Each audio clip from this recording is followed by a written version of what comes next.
Mexico has always been one of the top in the list of the countries where drug lords' illicit activities often take place. Drug smuggling, human and firearms trafficking, contract killings, and the largest black markets are some of the usual contents of news about Mexico. Current and previous generations have been traumatized by some of the most wanted criminals. The streets of Mexico are witnessing the violence that has been inflicted on the Mexicans, which goes beyond the borders and oceans just to have their business running all over the world. It was not expected that Mexico would have another El Chapo within such a short period of time. In the future, who knows how many generations will be devoured by the veiled glamour of cartel business. After the Sinaloa cartel, it was the Jalisco New Generation cartel, known as CJNG, that is now dominating the market. El Mencho, its leader, has a bounty of $10 million and 30 million Mexican pesos by both the U.S. and the Mexican government for information leading to his arrest.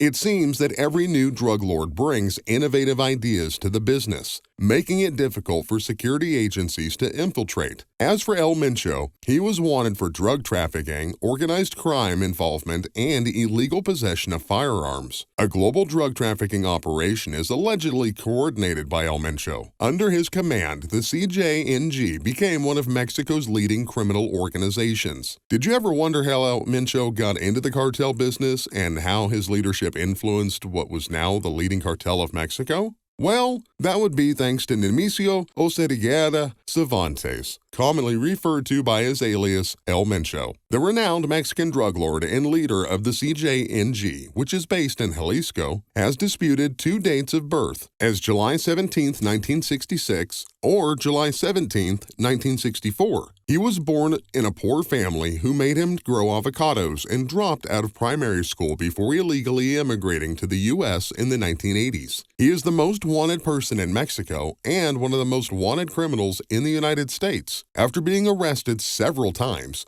he was deported to Mexico in the early 1990s and worked for the Millennial Cartel, eventually rising to the top and founding the CJNG after several of his bosses were killed. The core reasons behind his notoriety and his aggressiveness in leadership, sensationalist acts of violence against both rival criminal groups and Mexican security forces as well.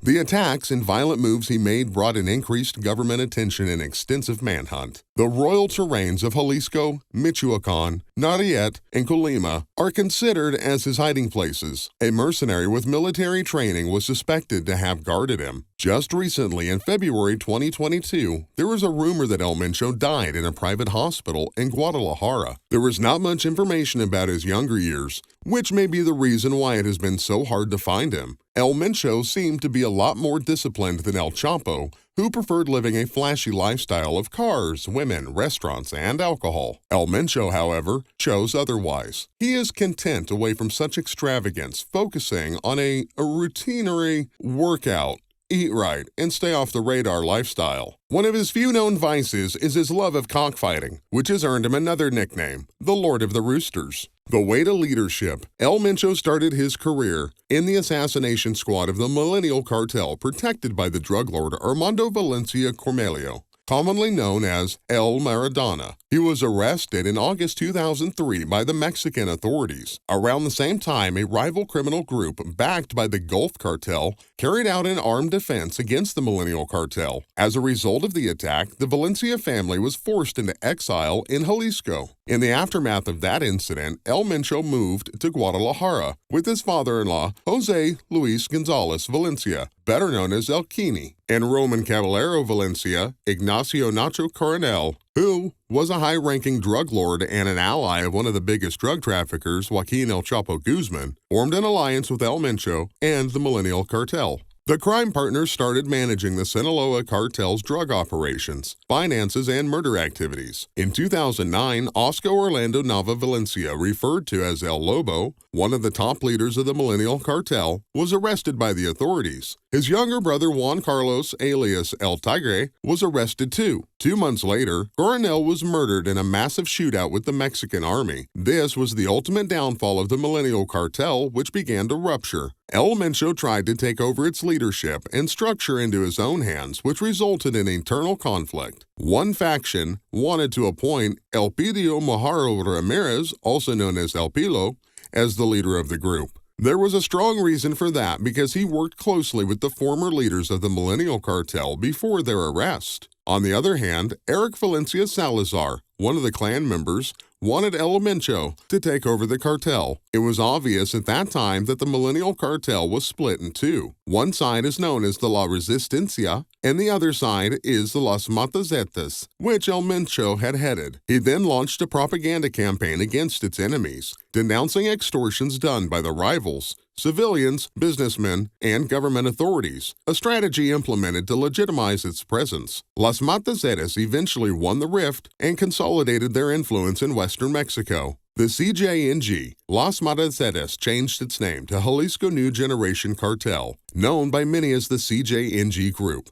Decapitated bodies, mutilated torsos, and many horrifying murders had been a common scenario across the city, sending message to anyone who had been tracking the resurgence of the Mexican drug war. Recently, the rise of the cartel brings terror to the people. The DEA now believes that the CJNG is responsible for tons of meth and fentanyl flowing into the United States every month. Nemesio Sucediera Cervantes has successfully eluded U.S. federal authorities. It was reported that the CJNG is now considered as the deadliest cartel in Mexico. The group had been brutally posting several beheadings, gruesome displays of executions, and other propaganda videos meant to recruit new members. It was said that the cartel grooms potential recruits from a very young age, usually teens, with easy access to drugs, promises of money, and jobs. They are using Robin Hood tactics, handling foods and supplies to poor communities and then luring young men into joining as sicarios or assassins. They will train the young ones to torture and decapitate their victims. The Hunt. The DEA has touted a $10 million reward for information leading to El Mencho's arrest. But so far, they are unsuccessful while CJNG rose to power more quickly,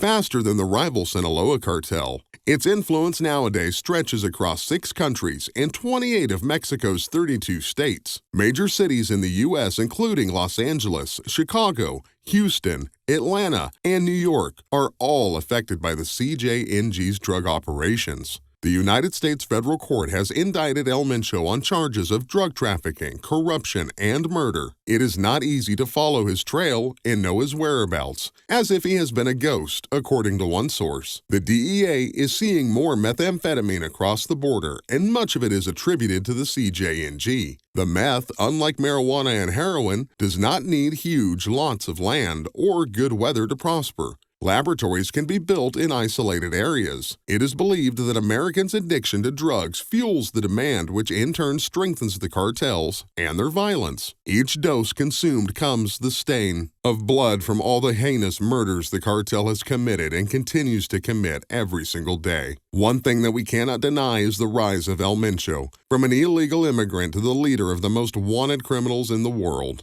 If there would be any weapon to stop the violence and brutalism once and for all, say no to drugs. What do you think of our video today? Let us know.